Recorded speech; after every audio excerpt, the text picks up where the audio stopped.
Hello friends, welcome to the NTR Bapuram. ನಾನು ನಿಮ್ಮ Nagaraj Thimmareddy. So friends, ಇವತ್ತು ನಾನು ಬೆಂಗಳೂರಿನಿಂದ ಸುಮಾರು 60 ಕಿಲೋಮೀಟರ್ಸ್, ದೊಡ್ಡಬಳ್ಳಾಪುರದಿಂದ ಸುಮಾರು 9 ಕಿಲೋಮೀಟರ್ ದೂರದಲ್ಲಿರುವ ಪ್ರಸಿದ್ಧ ಶ್ರೀ ಘಾಟಿ ಸುಬ್ರಹ್ಮಣ್ಯ ಸ್ವಾಮಿ ದೇವಸ್ಥಾನಕ್ಕೆ ಬಂದಿದ್ದೇನೆ. ಇಲ್ಲಿನ ವಿಶೇಷತೆ ಏನಂದ್ರೆ, ಸುಬ್ರಹ್ಮಣ್ಯ ಸ್ವಾಮಿ ಮತ್ತು ಲಕ್ಷ್ಮೀ ನರಸಿಂಹಸ್ವಾಮಿ ಒಂದೇ ವಿಗ್ರಹದಲ್ಲಿ ಉದ್ಭವರಾಗಿದ್ದಾರೆ. ಮುಂಭಾಗದಲ್ಲಿ ಸುಬ್ರಹ್ಮಣ್ಯ ಸ್ವಾಮಿಯ ದರ್ಶನವಾದರೆ ಹಿಂಭಾಗದಲ್ಲಿ ಲಕ್ಷ್ಮೀ ನರಸಿಂಹಸ್ವಾಮಿಯ ದರ್ಶನವನ್ನು ಕನ್ನಡಿ ಮೂಲಕ ಪಡೆಯಬಹುದು.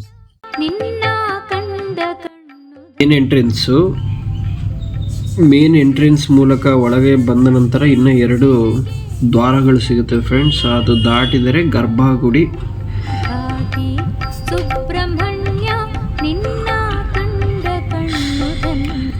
ಇಲ್ಲಿ ಫ್ರೀ ಎಂಟ್ರಿ ಇದೆ. ಅಲ್ಲಿಂದ ನೇರವಾಗಿ ಗರ್ಭಗುಡಿ ಹೋಗಿ ದೇವರ ದರ್ಶನ ಪಡಿಬಹುದು. ದೇವಸ್ಥಾನ ಎಲ್ಲ ಇನ್ನ ವರ್ಕಿಂಗ್ ಪ್ರೋಗ್ರೆಸಸ್. ನೋಡಿ ಫ್ರೆಂಡ್ಸ್, ಇದು ಮುಂದೆ ಕಾಣೋದು ಸುಬ್ರಹ್ಮಣ್ಯ ಸ್ವಾಮಿ, ಹಿಂದೆ ಕಾಣ್ತಾ ಇರೋದು ಲಕ್ಷ್ಮೀ ನರಸಿಂಹ ಸ್ವಾಮಿ. ಅದು ಮಿರರ್ ಅಲ್ಲಿ ಕಾಣಿಸ್ತಾ ಇರೋದು ನಮಗೆ. ದರ್ಶನ ಮುಗಿಸ್ಕೊಂಡು ಹೊರಗಡೆ ಬಂದರೆ ಎಡಭಾಗಕ್ಕೆ ಹೋದರೆ ಅಲ್ಲಿ ಅನ್ನದಾನ ಹಾಲ್ ಇರುತ್ತದೆ. ಸೊ ಇದು ಮೂಲತಃ ವಿಗ್ರಹ. ಸೊ ದೇವಸ್ಥಾನದ ಹಿಂಭಾಗಕ್ಕೆ ಹೋದರೆ ಕೆಳಗಡೆ ಹೋಗ್ಬೇಕು ಫ್ರೆಂಡ್ಸ್. ಅಲ್ಲಿಂದ ಹೋದರೆ ಅಲ್ಲಿ ಸಾವಿರಾರು ನಾಗ ದೇವತೆಗಳ ವಿಗ್ರಹಗಳನ್ನು ನೋಡ್ಬೋದು.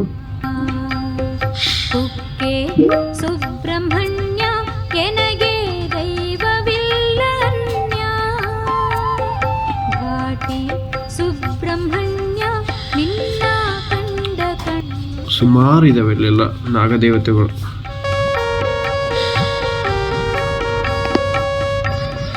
ಫ್ರೆಂಡ್ಸ್, ಇಲ್ಲಿ ನಾಗದೇವತೆಗಳ ವಿಗ್ರಹಗಳನ್ನು ನೋಡ್ಬೋದು. ಇಲ್ಲಿ ನಾಗಾರಾಧನೆ ಮತ್ತು ಸರ್ಪದೋಷ ಪೂಜೆಗಳನ್ನು ಕೂಡ ಮಾಡಿಸಿಕೊಳ್ಬೋದು. ಅಲ್ಲಿಂದ ನೇರವಾಗಿ ಅನ್ನದಾನ ಸ್ಥಳಕ್ಕೆ ಹೋಗಿ ಪ್ರಸಾದವನ್ನು ಸ್ವೀಕರಿಸಿ ನಂತರ ಹೊರಗೆ ಬರ್ಬೋದು. ಸೊ ಇಲ್ಲಿನ ದೇವಸ್ಥಾನದ ಅಟ್ಮಾಸ್ಫಿಯರ್ ಅಂತೂ ತುಂಬ ಪೀಸ್ಫುಲ್ ಆಗಿದೆ ಮತ್ತು ಸ್ಪಿರಿಚುವಲ್ ಆಗಿದೆ ಫ್ರೆಂಡ್ಸ್. ಕುಟುಂಬದ ಜೊತೆಗೆ ಬನ್ನಿ ಮತ್ತು ದೇವರ ದರ್ಶನ ಪಡೆದು ತುಂಬ ಒಳ್ಳೆ ಸ್ಥಳ ಅಂತ ಹೇಳಕ್ಕೆ ಇಷ್ಟಪಡ್ತೇನೆ. ಸೊ ಇವತ್ತು ಅನ್ನ ದಾಸೋಹ, ಪಾಯಸ, ಅನ್ನ, ಸಾಂಬಾರ್ ಮತ್ತು ಮಜ್ಜಿಗೆನ ವ್ಯವಸ್ಥೆ ಮಾಡಲಾಗಿದೆ.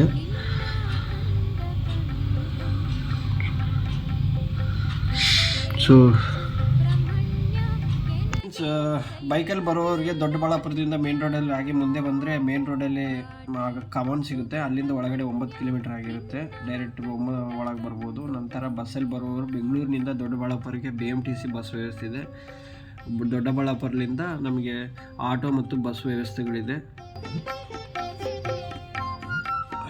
ಫ್ರೆಂಡ್ಸ್, ನೀವು ಕೂಡ ಘಾಟಿ ಸುಬ್ರಹ್ಮಣ್ಯ ದೇವಸ್ಥಾನಕ್ಕೆ ಬಂದಿದ್ದರೆ ನಿಮ್ಮ ಎಕ್ಸ್ಪೀರಿಯನ್ಸನ್ನು ಕಮೆಂಟ್ ಮಾಡಿ. ಇಂತಹ ಟ್ರಾವೆಲ್ ಡೆವೋಷನಲ್ ವೀಡಿಯೋಸ್ಗಾಗಿ NTR ಬಾಪುರಂ ಚಾನಲ್ ಸಬ್ಸ್ಕ್ರೈಬ್ ಮಾಡಿ. ಓಂ ಶರಣ ಭವ, ಜೈ ಸುಬ್ರಹ್ಮಣ್ಯ ಸ್ವಾಮಿ.